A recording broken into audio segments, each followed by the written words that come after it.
ரத்னா கல்வி நிலையம், வடசென்னையில் தனிப்புகழ் வாய்ந்த கல்வி நிறுவனம் ரத்னா கல்வி நிலையம். டியர் ஸ்டூடெண்ட்ஸ், ரத்னா கல்வி நிலையத்தின் சார்பில் உங்கள் யாவரையும் வாழ்த்துகிறேன்.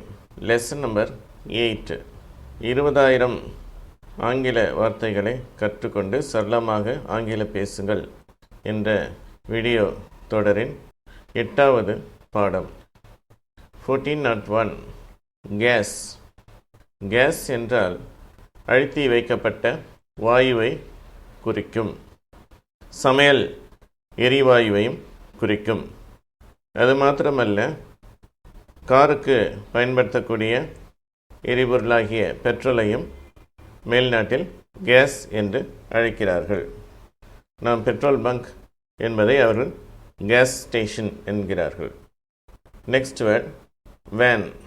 வேன் என்றால் அது ஒரு வாகனத்தை குறிக்கும், ஒரு மோட்டார் வாகனத்தை குறிக்கும். அடுத்த வார்த்தை டியூ. டியூ என்றால் இதன் நிமித்தமாக என்று பொருள். கட்ட வேண்டிய கட்டணத் தொகை பாக்கியையும் அது குறிக்கும். Next word tie. டை என்றால் முடிச்சு என்று பொருள். ஒரு கயிற்றில் போடப்படுகிற முடிச்சு. முடிச்சு போடு அல்லது கட்டு என்பதும் அதனுடைய பொருள். மற்றும் கழுத்தில் கட்டப்படும் டையையும் இது குறிக்கிறது. அடுத்த வார்த்தை லெக். லெக் என்றால் கால் என்பது பொருள். 1406 சி. சி என்றால் கடல் என்று பொருள். அடுத்த வார்த்தை ஆட். ஆட் என்றால் சேர் என்பது பொருள். நெக்ஸ்ட் வேர்ட் பெக். பெக் என்றால் கெஞ்சு அல்லது பிச்சை எடு என்பது பொருள். கெஞ்சுவதையும் பிச்சை எடுப்பதையும் இது குறிக்கும். Next word page. பேஜ் என்றால் பக்கம் என்பது பொருள். அடுத்த வார்த்தை பேர்ன். பேர்ன் என்றால் நெருப்பில் எரிய விடுதலை குறிக்கும். நெருப்பில் எரிய விடு என்பது இதனுடைய சரியான பொருள். அடுத்த வார்த்தை ஃபில்ம். ஃபில்ம் என்றால் திரைப்படத்தை குறிக்கும். மெல்லிய ஏடு என்ற பொருளும் இதற்கு உண்டு. அடுத்த வார்த்தை ஹீரோ. பிரிட்டிஷ்காரர்கள் இதை ஹீரோ என்கிறார்கள். அமெரிக்கர்கள் இதை ஹீரோ என்கிறார்கள். இதனுடைய பொருள் கதாநாயகன் அல்லது சிறந்த வீரன் என்பது பொருள். அடுத்த வார்த்தை டம். டம் என்றால் பேச முடியாமல் இருத்தலை குறிக்கும். பேச முடியாதவர்களையும் அது குறிக்கும். ஊமை என்கிறார்கள் இல்லையா, அந்த வார்த்தை. அடுத்த வார்த்தை ஹோல். ஹோல் என்றால் துவாரம் என்று பொருள். அடுத்த வார்த்தை பேர். பேர் என்றால் கரடி என்று ஒரு பொருள். சுமந்து கொள்வதையும் இது குறிக்கும். ஒரு பொருளை வைத்திருத்தல், அது சுமந்து கொண்டிருத்தல் பேர் என்று அழைக்கப்படும். இதை சிலர் தவறாக பியர் என்று உச்சரிக்கிறார்கள். அப்படி உச்சரித்தால் அதனுடைய அர்த்தம் மாறிவிடும். அது ஒரு மதுபானத்தை குறிக்கும். எனவே இதை பேர் என்று உச்சரிக்க வேண்டும். அடுத்த வார்த்தை பைட். பைட் என்றால் கடிப்பதை குறிக்கும். கடி என்பது இதனுடைய பொருள். அடுத்த வார்த்தை லயர். லயர் என்றால் பொய் சொல்லுபவன் என்பது பொருள். அடுத்த வார்த்தை ஓட். ஓட் என்றால் வாக்கு மற்றும் வாக்கு பதிவு செய்தல் என்பது பொருள். அடுத்த வார்த்தை கோல்டு. கோல்டு என்றால் தங்கத்தை குறிக்கும். அடுத்த வார்த்தை ரூல். ரூல் என்றால் அரசாட்சி செய்வதை குறிக்கும். அடுத்த வார்த்தை அப்பான். அப்பான் என்றால் அதன் மேல் என்பது பொருள். அடுத்த வார்த்தை ரஷ். ரஷ் என்றால் ஒரே கூட்டமாக இருத்தல் என்பது ஒரு பொருள். அல்லது ஒரு இடத்தை நோக்கி விரைந்து செல்வதை ரஷ் என்று அழைக்கிறோம். அடுத்த வார்த்தை ப்ளூ. ப்ளூ என்றால் ப்ளோ என்பதனுடைய பாஸ்ட் ஃபார்ம், அதாவது கடந்த கால வடிவம். காற்று வீசியது என்பதை இது குறிக்கும். காற்றை ஊதினான், ஊதினாள், ஊதியது என்ற அர்த்தங்களும் உண்டு.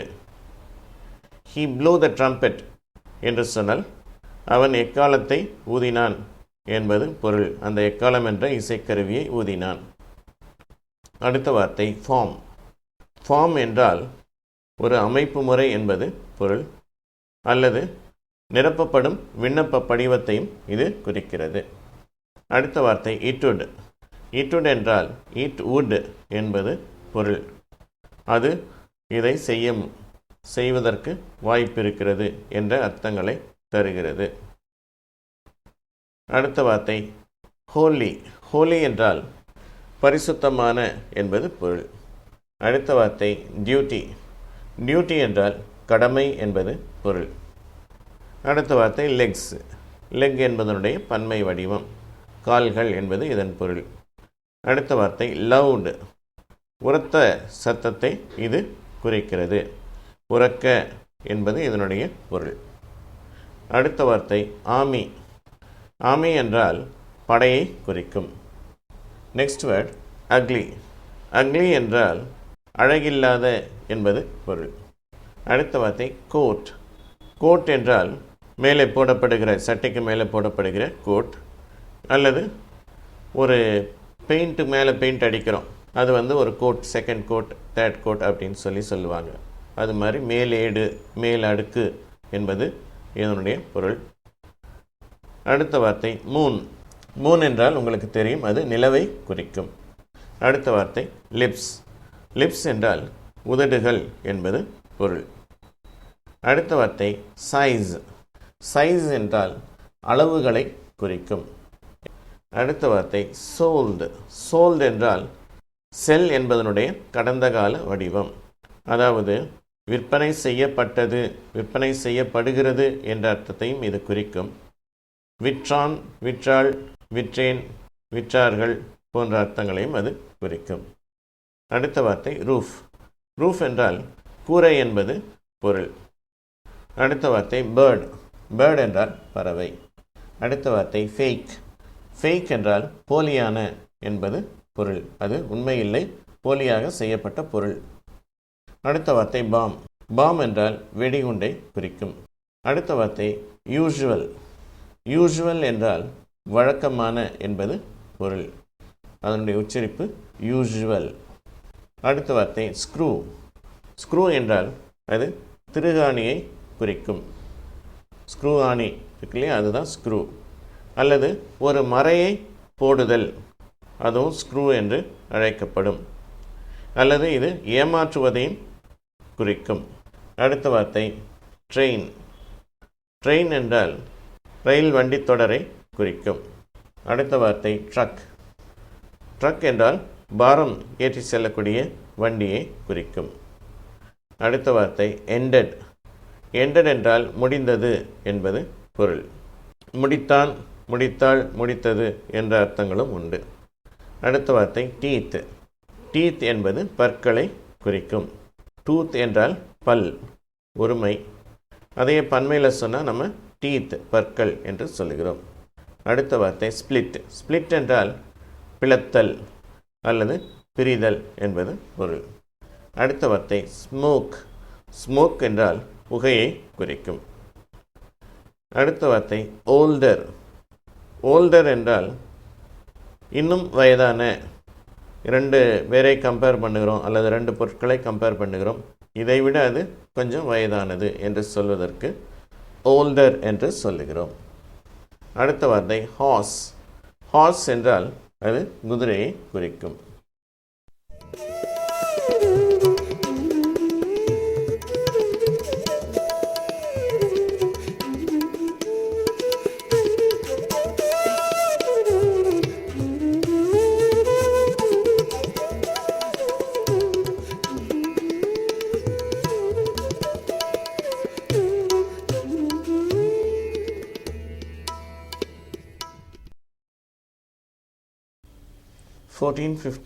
ஹார்ஸ்.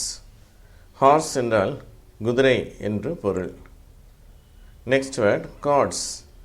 கார்ட்ஸ் என்றால் அட்டைகள் என்று பொருள். அடுத்த வார்த்தை ஸ்போக். ஸ்போக் என்றால் ஸ்பீக் என்பதனுடைய பாஸ்ட் ஃபார்ம். பேசினான், பேசினாள், பேசினேன், பேசினார்கள் என்ற அர்த்தங்களை கொண்டது. அடுத்த வார்த்தை ஸ்கேர். ஸ்கேர் என்றால் பயமுறுத்துதல் என்று பொருள். அடுத்த வார்த்தை பீச்.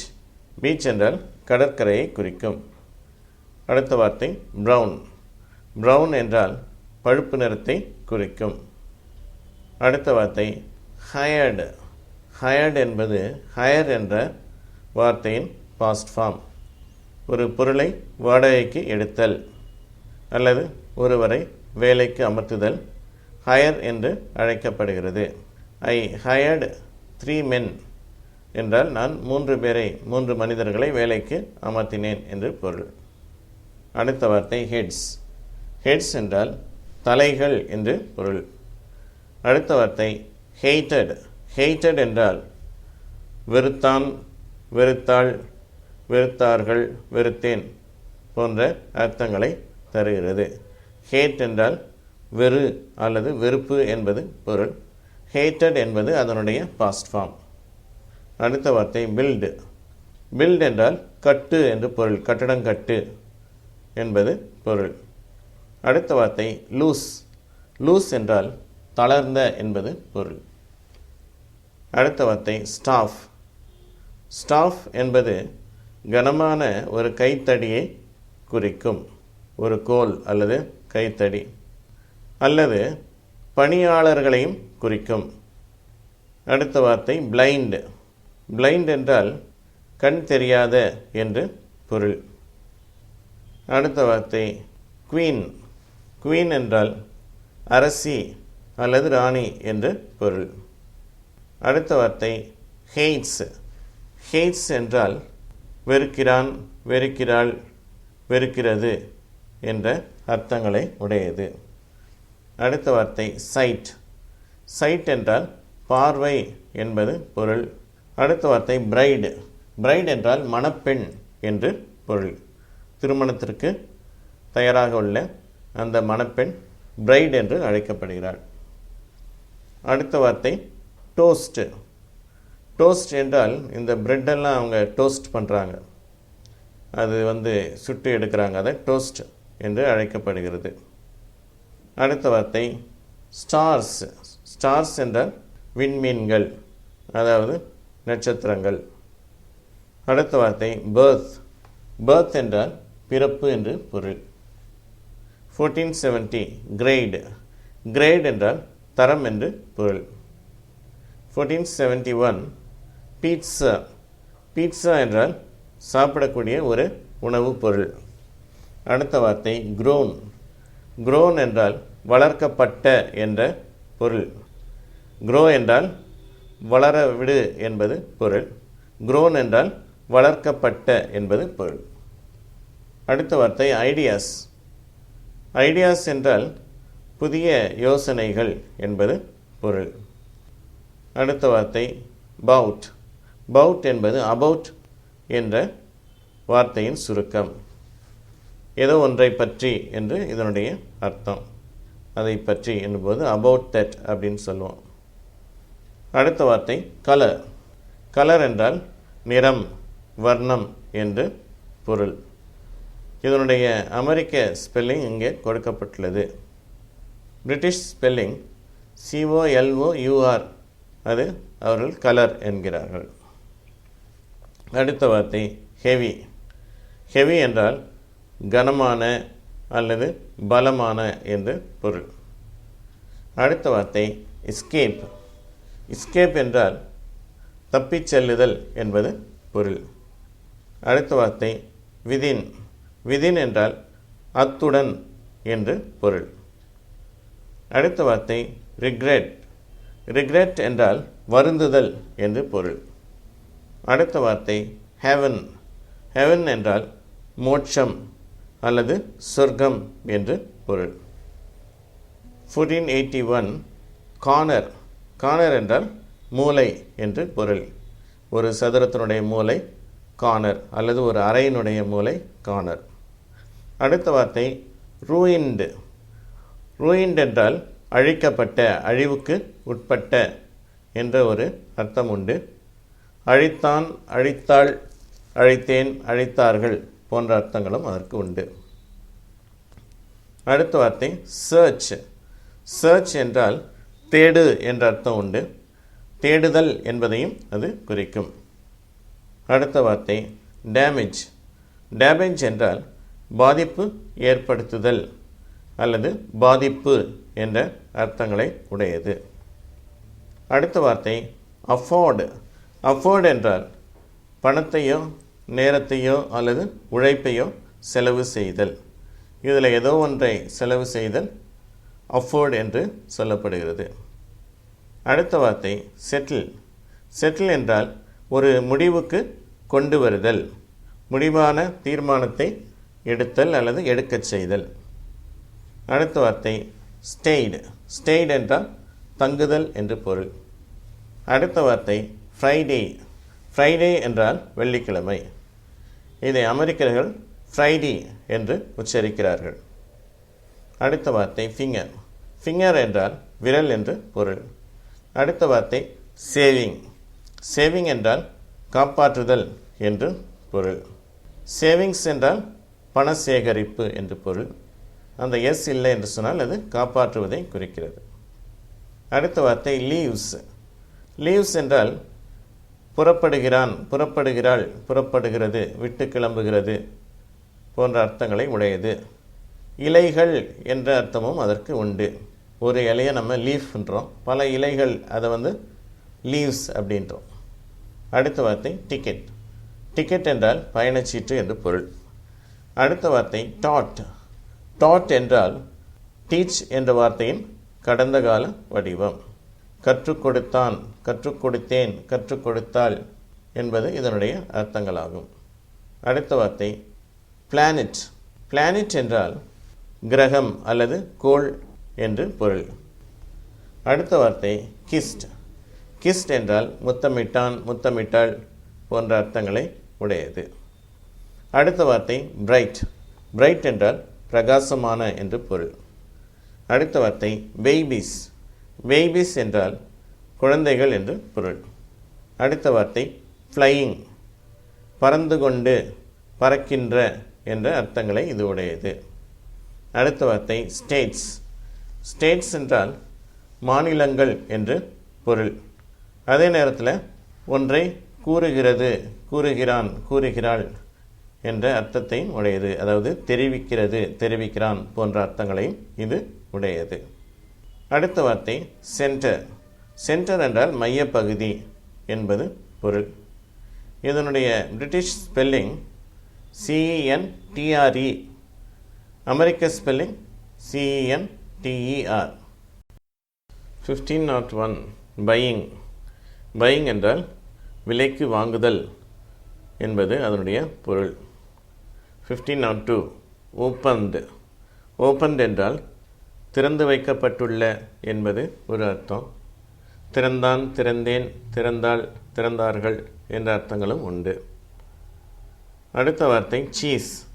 சீஸ் என்றால் பாலிலிருந்து எடுக்கப்படுகிற ஒரு உணவுப் பொருள். பாலாடை கட்டி என்றும் அதை அழைப்பார்கள். அதற்கு அடுத்த வார்த்தை சைன்டு.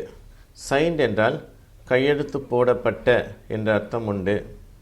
கையெழுத்து போட்டேன், கையெழுத்து போட்டான், கையெழுத்து போட்டாள், கையெழுத்து போட்டார்கள் ஆகிய அர்த்தங்களும் உண்டு. அடுத்த வார்த்தை டாலர். டாலர் என்றால் அமெரிக்க டாலர் கரன்சியை குறிக்கும். அடுத்த வார்த்தை மாஸ்டர். மாஸ்டர் என்றால் எஜமான் என்று ஒரு அர்த்தம் உண்டு. பாடம் சொல்லிக் கொடுப்பவரை மாஸ்டர் என்று அழைப்பதுண்டு. அது மாத்திரமல்ல, ஒரு படிப்பிலோ அல்லது ஒரு கலையிலோ தேர்ந்து விளங்குதல் மாஸ்டர் என்று அழைக்கப்படும். He mustard in that subject அப்படின்னா அவர் அந்த சப்ஜெக்டை ஃபுல்லாக நல்லா தேர்ச்சி பெற்று விட்டார் என்று பொருள். அடுத்த வார்த்தை நோவேர். நோவேர் என்றால் எங்கும் இல்லை என்று பொருள். அதற்கு அடுத்த வார்த்தை பிகெஸ்ட். பிகெஸ்ட் என்றால் இருப்பதிலேயே மிகவும் பெரிதான, மற்றவை எல்லாவற்றையும் விட மிகப்பெரிய என்ற பொருள் கொண்டது.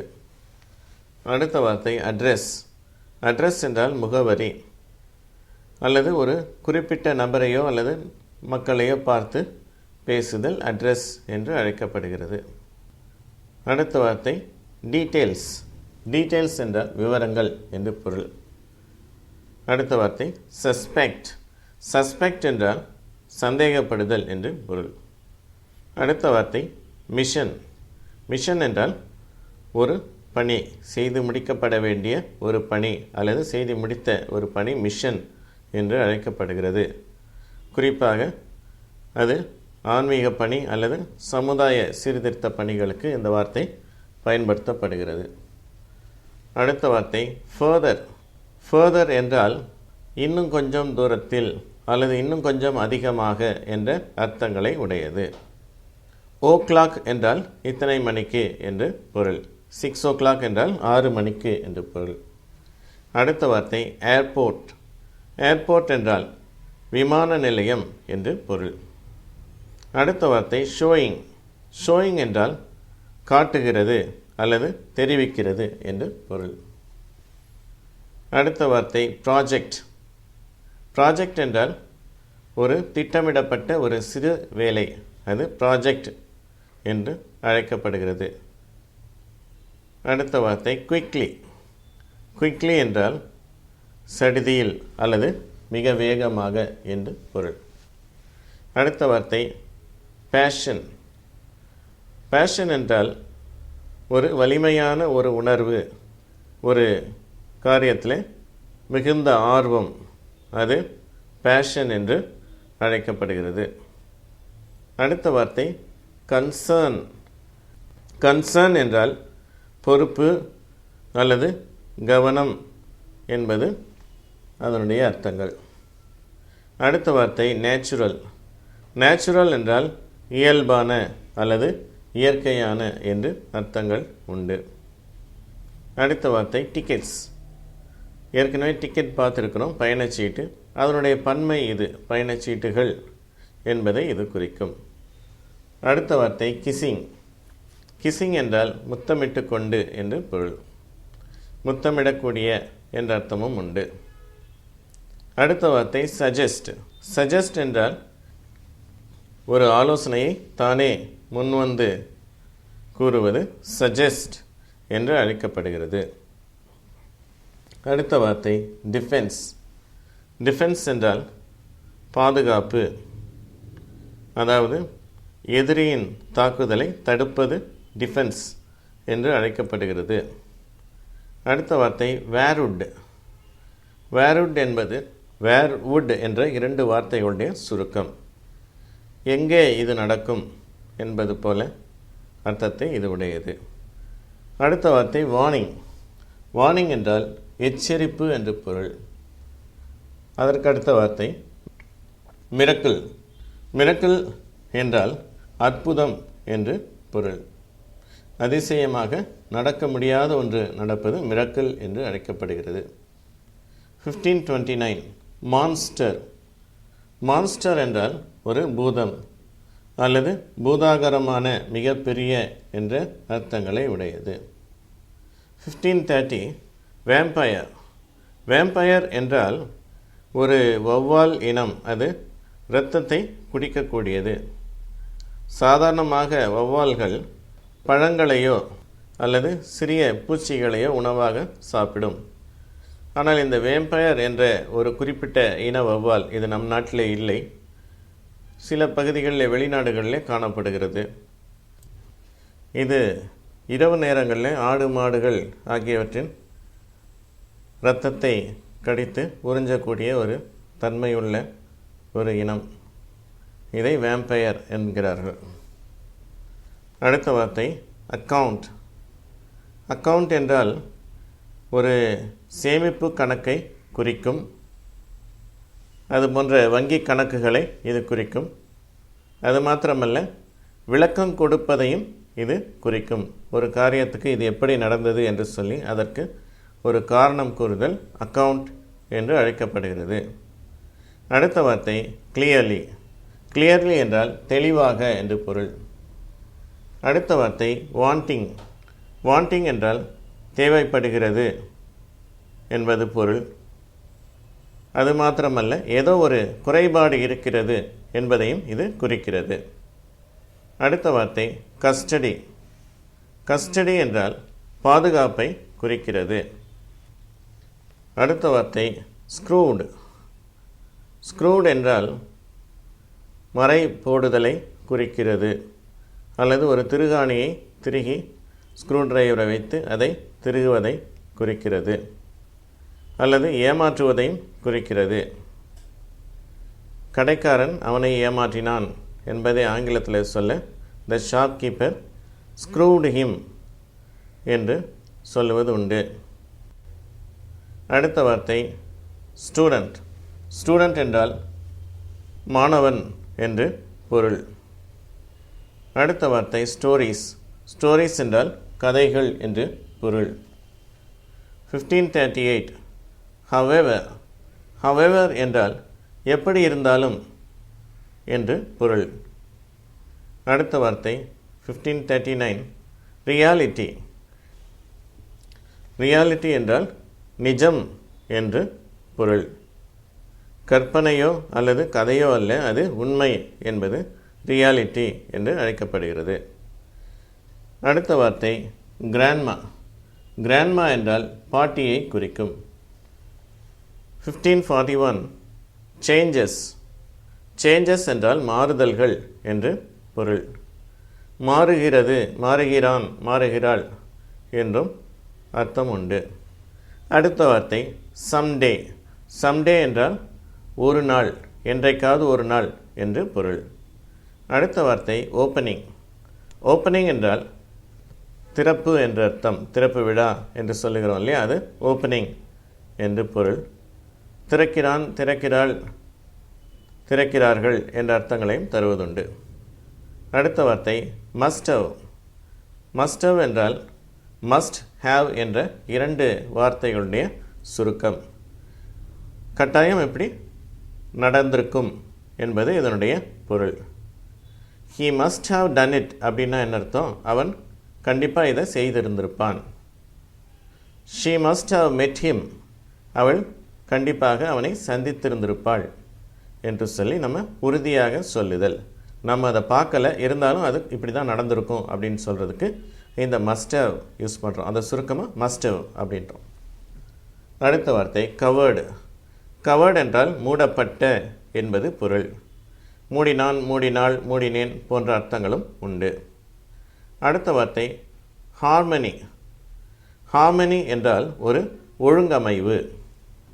ஒரு இனிய இசையும் ஹார்மோனி என்று அழைக்கப்படுகிறது. அடுத்த வார்த்தை ரெக்கார்ட்ஸ். ரெக்கார்ட்ஸ் என்றால் பதிவேடுகள் என்று பொருள்.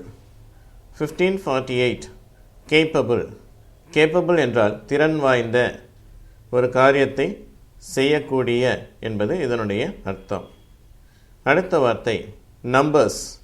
நம்பர்ஸ் என்றால் எண்கள் என்று பொருள். 1550 கரெக்ட். கரெக்ட் என்றால் சரியான என்று பொருள். 1551 ரிசர்ச். ரிசர்ச் என்றால் ஒன்றை பற்றி ஆழமாக ஆராய்ச்சி செய்தல். அடுத்த வார்த்தை கிரேட்ஃபுல். கிரேட்ஃபுல் என்றால் நன்றி உணர்வு என்பது பொருள். அடுத்த வார்த்தை குட்னஸ். குட்னஸ் என்றால் நன்மை, நல்ல ஒரு குணம் என்பது அதனுடைய பொருள். அடுத்த வார்த்தை மிஸ்டேக்ஸ். மிஸ்டேக்ஸ் என்றால் பிழைகள் அல்லது தவறுகள் என்று பொருள். அடுத்த வார்த்தை டெரிஃபிக். டெரிஃபிக் என்றால் பயங்கரமான என்பது அதனுடைய பொருள். அடுத்த வார்த்தை மெமரிஸ். மெமரிஸ் என்றால் நினைவுகள் என்பது பொருள். பழங்கால நினைவுகள், அது மெமரிஸ் என்று அழைக்கப்படுகிறது. அடுத்த வார்த்தை நோபடிஸ். நோபடிஸ் என்றால் யாருக்கும் சொந்தமில்லாத என்பது பொருள். அடுத்த வார்த்தை பேத்தட்டிக். பேத்தட்டிக் என்றால் மிக மோசமான நிலைமை, பரிதாபமான நிலைமை என்பது பொருள். அடுத்த வார்த்தை செக்கிங். செக்கிங் என்றால் சோதனை என்பது பொருள். சோதித்து கொண்டு என்ற அர்த்தமும் உண்டு. அடுத்த வார்த்தை ப்ரிப்பேர்டு. ப்ரிப்பேர்டு என்றால் தயார் செய்யப்பட்ட என்று பொருள். தயாரித்தான், தயாரித்தாள், தயாரித்தேன் என்ற அர்த்தங்களும் உண்டு. அடுத்த வார்த்தை த்ரோயிங். த்ரோயிங் என்றால் எரிதல் என்று பொருள். ஒரு பொருளை தூக்கி எறிதல். எரிந்து கொண்டு என்ற அர்த்தத்தையும் தரும். அடுத்த வார்த்தை பிராக்டிஸ். பிராக்டிஸ் என்றால் பயிற்சி என்று பொருள். அடுத்த வார்த்தை சாட்டர்டே. சாட்டர்டே என்றால் சனிக்கிழமை என்று பொருள். அடுத்த வார்த்தை கேரியிங். கேரியிங் என்றால் சுமந்து கொண்டு அல்லது தூக்கி வைத்து கொண்டு என்ற அர்த்தங்களை தருகிறது. அடுத்த வார்த்தை ஷாப்பிங். ஷாப்பிங் என்றால் கடைகளுக்கு பொருள் வாங்கச் செல்லுதல் என்று பொருள். அப்படி வாங்கப்பட்ட பொருட்களும் கூட ஷாப்பிங் என்று அழைக்கப்படுகிறது. கடைகளுக்கு சென்று அங்கே வாங்கி வந்த பொருள்கள் ஷாப்பிங் என்றும் அழைக்கப்படுகிறது. அடுத்த வார்த்தை தாட்ஸ். தாட்ஸ் என்றால் எண்ணங்கள் என்று பொருள். அடுத்த வார்த்தை ஆட்டிடியூட். ஆட்டிடியூட் என்றால் மனதினுடைய உள்நோக்கம், அது ஆட்டிடியூட் என்று அழைக்கப்படுகிறது. அடுத்த வார்த்தை பிரதர்ஸ். பிரதர்ஸ் என்றால் சகோதரர்கள் என்று பொருள். 1569 மேரியிங், திருமணம் செய்தல் என்று பொருள். திருமணம் செய்து கொண்டு என்ற அர்த்தமும் உண்டு. அடுத்த வார்த்தை பவர்ஃபுல். பவர்ஃபுல் என்றால் சக்தி வாய்ந்த என்று அர்த்தம். 1571 எக்ஸ்பெக்டட். எக்ஸ்பெக்டட் என்றால் எதிர்பார்த்தேன், எதிர்பார்த்தாள், எதிர்பார்த்தது என்ற அர்த்தங்கள் உண்டு. எதிர்பார்க்கப்பட்ட என்ற அர்த்தமும் உண்டு. அடுத்த வார்த்தை எக்ஸைட்டிங். எக்ஸைட்டிங் என்றால் ஒரு புத்துணர்வு ஊட்டக்கூடிய என்ற அர்த்தங்கள் உண்டு. மிக மனதிற்கு சந்தோஷமான, மனதிற்கு மகிழ்வூட்டக்கூடிய என்ற அர்த்தங்கள் உண்டு. அடுத்த வார்த்தை ஃபெமிலியர். ஃபெமிலியர் என்றால் பழக்கமான, அறிமுகமான என்பது பொருள். 1574 ஷெட்யூல். பிரிட்டிஷ் உச்சரிப்பு ஷெட்யூல், அமெரிக்கர்களுடைய உச்சரிப்பு ஸ்கெட்யூல். இதனுடைய பொருள் நன்கு வகுக்கப்பட்ட ஒரு திட்டம், ஏற்கனவே முடிவு செய்யப்பட்ட ஒரு வரையறை, அது இந்த ஷெட்யூல் என்று அழைக்கப்படுகிறது. அடுத்த வார்த்தை சம் பிளேஸ். ஏதாவது ஒரு இடத்தில் என்பது அதனுடைய பொருள். அடுத்த வார்த்தை ஃபாலோயிங். ஃபாலோயிங் என்றால் அடுத்து வரக்கூடிய என்பது பொருள், அல்லது தொடர்ந்து கொண்டு என்ற அர்த்தமும் உண்டு. அடுத்த வார்த்தை டெஸ்பிரேட். டெஸ்பிரேட் என்றால் மிக மிக மோசமான நிலைமை, நம்பிக்கையற்ற நிலைமை. அடுத்த வார்த்தை மென்ஷன்டு. மென்ஷன்ட் என்றால் ஏற்கனவே சொல்லப்பட்ட என்பது பொருள். அடுத்த வார்த்தை ஷாம்பெயின். ஷாம்பெயின் என்பது ஒரு விலை உயர்ந்த மதுபானத்தை குறிக்கும். அடுத்த வார்த்தை ஹாப்பினஸ். ஹாப்பினஸ் என்றால் மகிழ்ச்சி என்று பொருள். அடுத்த வார்த்தை கன்வின்ஸ்டு. கன்வின்ஸ்டு என்றால் பேசி திருப்தி படுத்துவதை, சம்மதிக்க வைப்பதை குறிக்கும். அப்படிப்பட்ட காரியத்தை செய்தான், செய்தாள், செய்தேன் என்ற அர்த்தங்களை அது உடையது. அடுத்த வார்த்தை அக்கார்டிங். அக்கார்டிங் என்றால் அதை பொறுத்த மட்டும் என்று அர்த்தம். அக்கார்டிங் டு மீ என்றால் என்னை பொறுத்தவரை, என்னுடைய கருத்துப்படி என்று அர்த்தம். அக்கார்டிங் டு ஹிம் என்றால் அவனை பொறுத்தவரை என்று அர்த்தம். சம்வன்ஸ். சம்வன்ஸ் என்றால் ஒரு குறிப்பிட்ட ஒருவருடைய என்று பொருள். அடுத்த வார்த்தை செலிப்ரேட். செலிப்ரேட் என்றால் கொண்டாடு என்று அர்த்தம். இது ஒரு விழா கொண்டாடுவதை குறிக்கிறது. அடுத்த வார்த்தை பிரில்லியன்ட். பிரில்லியன்ட் என்றால் மிகவும் பிரகாசமான, ஒளிவிடக்கூடிய அல்லது மிகவும் கல்வியில் சிறந்த என்பது பொருள். அடுத்த வார்த்தை அட்வான்டேஜ். அட்வான்டேஜ் என்றால் சாதகமான நிலை அல்லது மற்றவர்களுக்கு கிடைக்காத ஆனால் ஒரு குறிப்பிட்ட ஒருவருக்கு கிடைக்கக்கூடிய வாய்ப்பு. அது மாத்திரமல்ல, சிறப்பியல்புகளும் அட்வான்டேஜஸ் என்று அழைக்கப்படுகிறது. அடுத்த வார்த்தை இன்க்ளூடிங். இன்க்ளூடிங் என்றால் உள்பட என்று அர்த்தம். இது உள்ளிட்டது. இன்க்ளூடிங் டாக்ஸஸ் என்றால் வரி சேர்க்கப்பட்டது என்று பொருள்.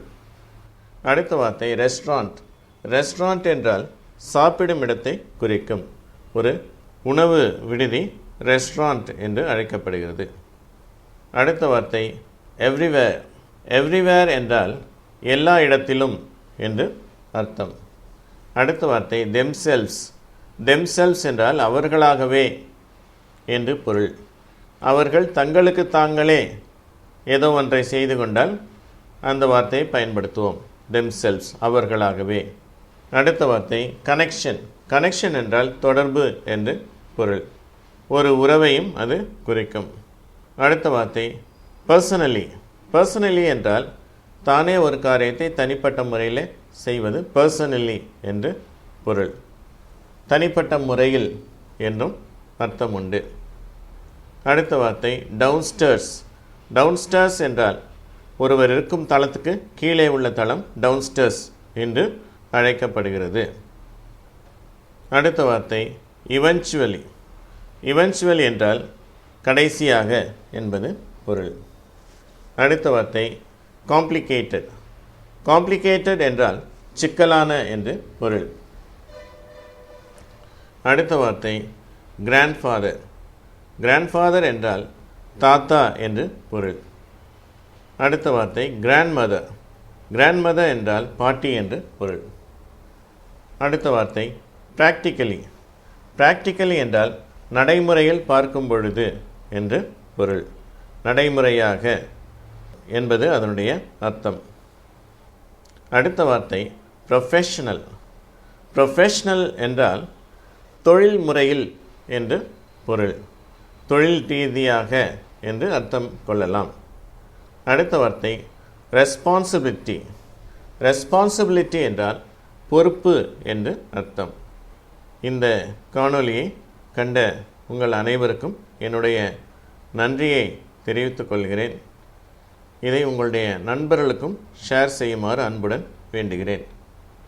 இதை தயாரித்து வழங்குவது எட்வின் ராஜமாணிக்கம். நன்றி, வணக்கம். ரத்னா கல்வி நிலையம் வடசென்னையில் தனிப்புகழ் வாய்ந்த கல்வி நிறுவனம் ரத்னா கல்வி நிலையம்.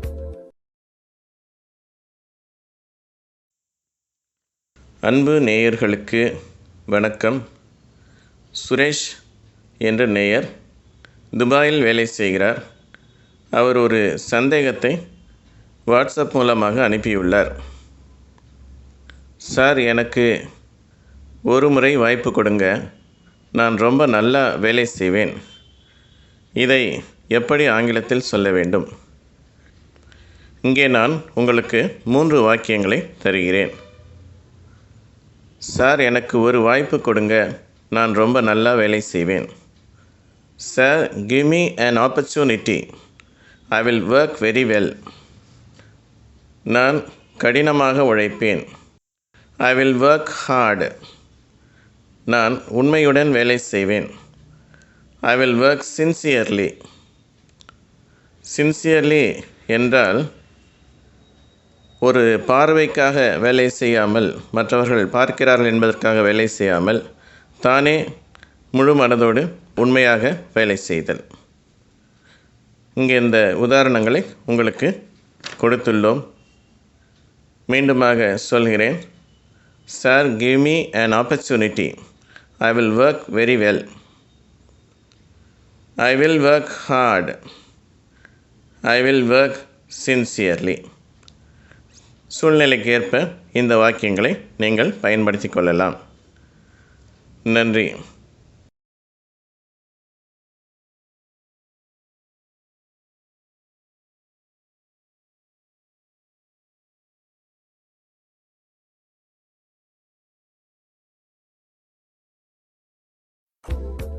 ரத்னா கல்வி நிலையம் வடசென்னையில் தனிப்புகழ் வாய்ந்த கல்வி நிறுவனம் ரத்னா கல்வி நிலையம். டியர் ஸ்டூடெண்ட்ஸ், சிவகங்கையிலிருந்து கருப்பையா என்ற ஒரு நேயர் ஒரு சந்தேகத்தை கேட்டிருக்கிறார். அதற்கான விளக்கத்தை இங்கே தருகிறேன். அதாவது பிரிங் என்ற வார்த்தைக்கும் ஃபெச் என்ற வார்த்தைக்கும் என்ன வித்தியாசம்? இவற்றை நாம் எப்படி பயன்படுத்த வேண்டும்? உங்களுக்கு 2 வாக்கியங்கள் கொடுக்கப்பட்டுள்ளன. பிரிங்கை பயன்படுத்தி ஒரு வாக்கியம், ஃபெட்சை பயன்படுத்தி ஒரு வாக்கியம். இந்த பிரிங்கினுடைய அர்த்தம் என்னன்னு சொன்னால், கொண்டு வா என்று அர்த்தம். ஒரு நபர், ஒரு உதவியாளர் சற்று தூரத்தில் நிற்கிறார். அங்கே இருக்கிற ஒரு பொருளை எடுத்து வா என்று சொல்லுகிறேன். அதற்கு பிரிங் என்ற வார்த்தையை பயன்படுத்தலாம். ஒருவேளை உதவியாளர் என் அருகே நின்று கொண்டிருக்கிறார். தூரத்தில் ஒரு பொருளை காட்டி அதை போய் எடுத்து வா, நீ போய் அதை எடுத்து வான்னு சொல்வதற்கு ஃபெட்ச் என்ற வார்த்தையை பயன்படுத்துகிறேன். பிரிங் என்றால் கொண்டு வா, ஃபெட்ச் என்றால் நீ அங்கே போய் அதை கொண்டு வா. போய் எடுத்து வருதல் தான் ஃபெட்ச் என்று சொல்லி. இப்பொழுது வாக்கியங்களை பார்க்கலாம். முதல் வாக்கியம், பிரிங் மீ சம் வாட்டர். எனக்கு கொஞ்சம் தண்ணீர் எடுத்து வா. அவர் உதவியாளர் தூரத்தில் இருக்கிறார்.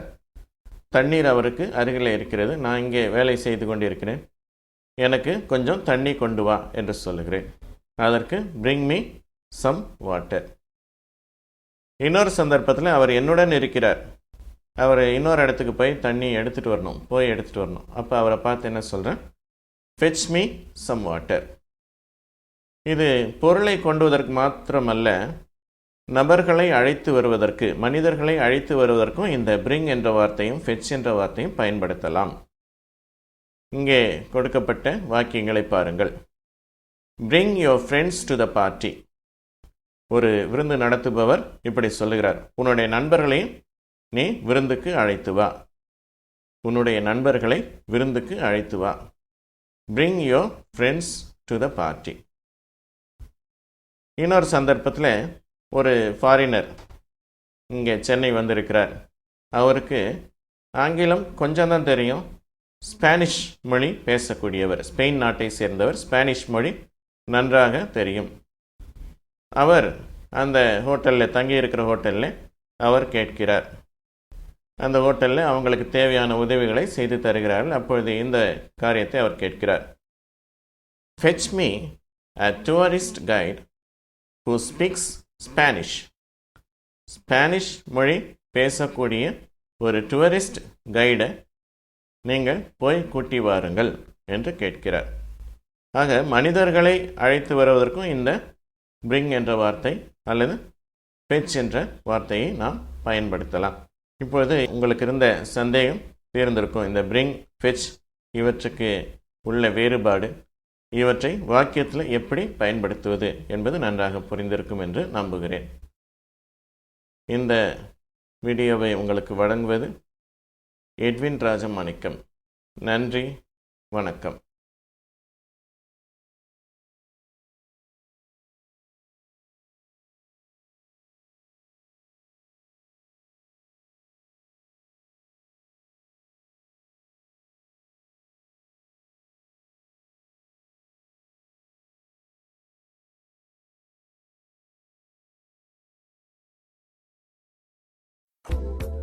ரத்னா கல்வி நிலையம், வடசென்னையில் தனிப்புகழ் வாய்ந்த கல்வி நிறுவனம் ரத்னா கல்வி நிலையம்.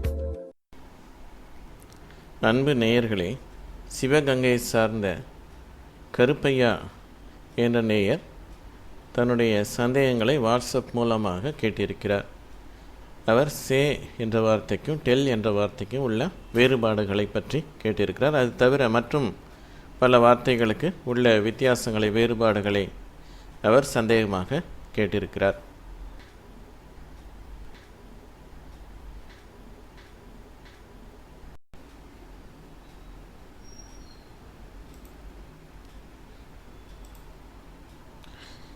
ஸ்பீக், சே, டெல், இந்த 3 வார்த்தைகளுடைய வேறுபாட்டை பார்க்க போகிறோம்.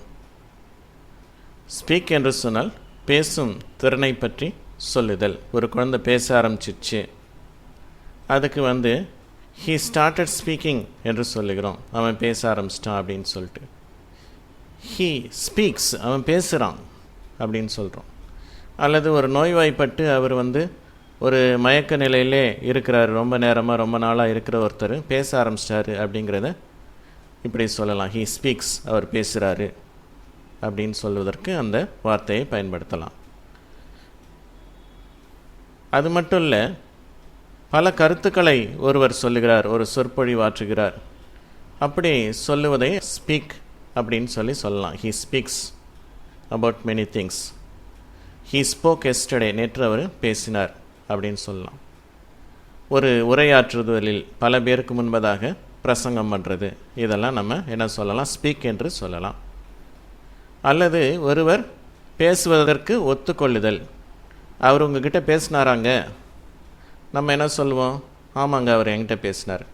இல்லைங்க, அவர் என்கிட்ட பேசவே இல்லைங்க, அந்த கூட்டத்தில் அவரை பார்த்தேன், ஆனால் அவர் பேசவே இல்லை, அப்படியே திரும்பி போயிட்டார் அப்படின்னு சொல்வதற்கும் நம்ம இந்த ஸ்பீக்ன்ற வார்த்தையை சொல்லுகிறோம். he spoke to me, அவர் என்னிடத்தில் பேசினார் என்று சொல்லி.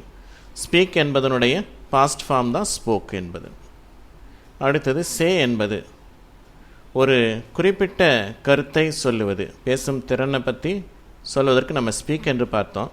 ஆனால் ஒரு குறிப்பிட்ட கருத்தை எடுத்து சொல்லுதல், அதற்கு நம்ம சே அப்படின்னு சொல்லலாம். அந்த சே அப்படிங்கிற வார்த்தையினுடைய கடந்த கால வடிவம் செட் என்பது.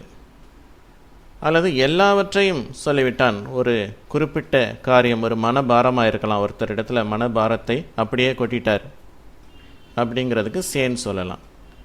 அல்லது அவர் மறைத்து வைத்திருந்ததெல்லாம் எல்லாம் ஒத்துக்கிட்டார் அப்படிங்கிறதுக்கும் சே, he said everything என்று சொல்லலாம். அடுத்தது டெல் என்பதனுடைய அர்த்தத்தை பார்ப்போம். இந்த டெல்னுடைய பாஸ்ட் ஃபார்ம் டோல்டு, கடந்த கால வடிவம் டோல்டு. ஒரு குறிப்பிட்ட கருத்தை குறிப்பாக ஒருவரிடத்திலேயோ அல்லது ஒரு குழுவினரிடத்திலேயோ சொல்லுதல் டெல் என்று சொல்லப்படுகிறது.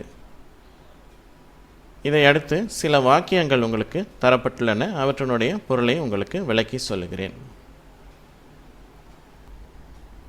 இங்கே உதாரணங்கள் தந்துள்ளோம். ஜான் ஸ்பீக்ஸ் ஃப்ரெஞ்ச், அவர் பிரெஞ்சு மொழியை பேசுகிறார். அப்படி ஒரு பேசக்கூடிய திறமையை குறிக்கிறது. ஐ ஸ்பீக் இங்கிலீஷ், நான் ஆங்கில மொழி பேசுகிறேன். அது மட்டுமல்ல, ஹீ ஸ்போக் டு மீ என்று மூன்றாவது வாக்கியம் இருக்கிறது. அவன் என்னிடத்தில் பேசினான் என்று சொல்லி. Peter has to speak before 2000 people. Peter 2000 பேருக்கு முன்பதாக பேச வேண்டியுள்ளது. அவர் ஒரு மீட்டிங்க்கு தயாராகிறார். அதில் கூட்டத்தில் ஒரு 2000 பேர் வரப்போகிறாங்க, அவங்க முன்னாடி பேச போகிறார். அப்போ பல கருத்துக்களை பேசுவதை நாம் ஸ்பீக் என்று குறிக்கிறோம். பல கருத்துக்களை பேசுவதல் அல்லது பேசும் திறன், ஒருவரிடத்தில் பேச விரும்பி அவரிடத்தில் பேசுதல், இதையெல்லாம் ஸ்பீக். பேசும் திறன் என்பது ஒரு மொழியை பேசக்கூடிய ஒரு திறன். 5வது வாக்கியம் பாருங்கள். பால் ஸ்பீக்ஸ் 10 languages. பால் 10 மொழிகளை பேசும் திறனுள்ளவராக இருக்கிறார் என்று அது குறிக்கிறது. அடுத்தது சே என்ற வார்த்தை பார்ப்போம். இன்னொரு விஷயம் நம்ம கவனிக்கணும். இப்போ இந்த ஸ்பீக் என்பது நிகழ்காலம், ஸ்போக் என்பது கடந்த காலம். அதுதான் இந்த 2 வார்த்தைகள், ஸ்பீக் ஸ்போக், ரெண்டுத்துக்கும் அர்த்தம் ஒன்று தான். ஸ்பீக் என்று சொன்னால் நிகழ்காலம், ஸ்போக் என்று சொன்னால் கடந்த காலம். அடுத்தது 6வது வாக்கியத்தை பாருங்கள். The president says that people should work hard for the benefit of the country. The president says that people should work hard for the benefit of the country. ஒருவேளை வாக்கியம் கொஞ்சம் பெரிதாக இருக்குது. ஜனாதிபதி என்ன சொல்கிறாருன்னா, மக்கள் நாட்டின் நலனுக்காக கடினமாக உழைக்க வேண்டும் என்று சொல்லி.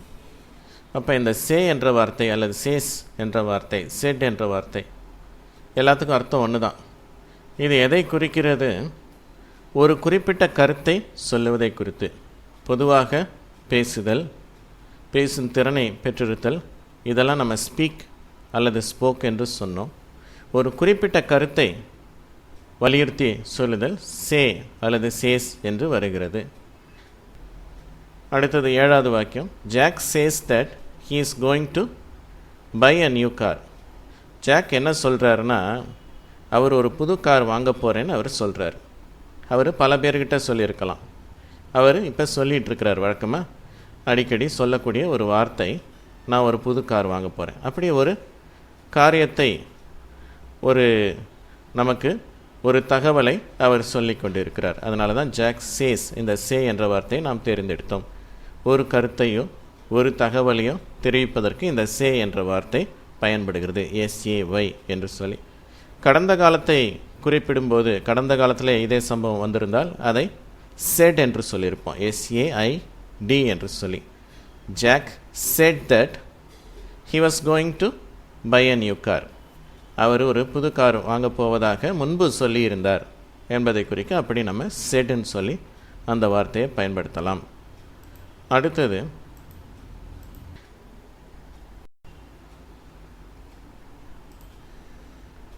8th sentence. Jack told Mary that he was going to buy a new car. Jack மேரியின் இடத்தில் தான் ஒரு புதிய கார் வாங்கப் போகும் தகவலை கூறினார் என்பதுதான் இதனுடைய பொருள். அப்போ ஒரு குறிப்பிட்ட நபரிடத்தில் ஒரு தகவலை சொல்லும் பொழுது நாம் டெல் என்ற வார்த்தை அல்லது டோல்ட் என்ற வார்த்தை பயன்படுத்துகிறோம். டெல் என்பதனுடைய பாஸ்ட் ஃபார்ம், அதாவது கடந்த காலத்து வடிவம் தான் டோல்டு. அடுத்தது 9வது வாக்கியம். Mary told me about her friend. Mary என்னிடத்தில் அவளுடைய தோழியை பற்றி கூறினாள். ஃப்ரெண்ட் என்று சொன்னால் தோழியாக இருக்கலாம், தோழனாக இருக்கலாம், பொதுவான வார்த்தை. அப்படி என்னிடத்தில் ஒரு தகவலை சொன்னார்கள். அதனால் ஒரு குறிப்பிட்ட நபரிடத்தில் சொல்கிறனால டோல்டு என்ற வார்த்தையை பயன்படுத்தி இருக்கிறோம். அடுத்தது he told me everything. அவன் என்னிடத்தில் எல்லாவற்றையும் சொல்லிவிட்டான். ஒரு உண்மையை ஒத்துக்கொள்வது அல்லது மனபாரத்தை இறக்கி வைப்பதற்காக அப்படி எல்லாத்தையும் சொல்லிட்டான் அப்படின்னு சொல்கிறோம் இல்லையா, அதற்கு நம்ம டெல் அல்லது டோல்டு என்ற வார்த்தையை பயன்படுத்துகிறோம். இறுதியாக நாம் பார்ப்பது இந்த சே என்ற வார்த்தையோட டு என்ற ஒரு ப்ரிப்போசிஷனை சேர்க்கலாம். சே டு அப்படின்னா அது டெல் என்ற வார்த்தையாக மாறுகிறது. ரெண்டுத்துக்கும் ஒரே அர்த்தம் தான். சே டு அப்படின்னாலும் ஒரே அர்த்தம் தான், டெல் என்றாலும் ஒரே அர்த்தம் தான். அதுபோல் செட் டு என்றாலும் டோல்டு என்றாலும் ஒரே அர்த்தம்தான். இதுவரை சொல்லப்பட்ட இந்த விளக்கங்களை கொண்டு இந்த 3 வார்த்தைகளுக்கும் இடையே உள்ள வேறுபாடுகள், அதுவும் மிக சிறிய வேறுபாடுகள், இவை புரிந்திருக்கும் என்று நம்புகிறேன். நன்றி, வணக்கம். ரத்னா கல்வி நிலையம், வடசென்னையில் தனிப்புகழ் வாய்ந்த கல்வி நிறுவனம் ரத்னா கல்வி நிலையம்.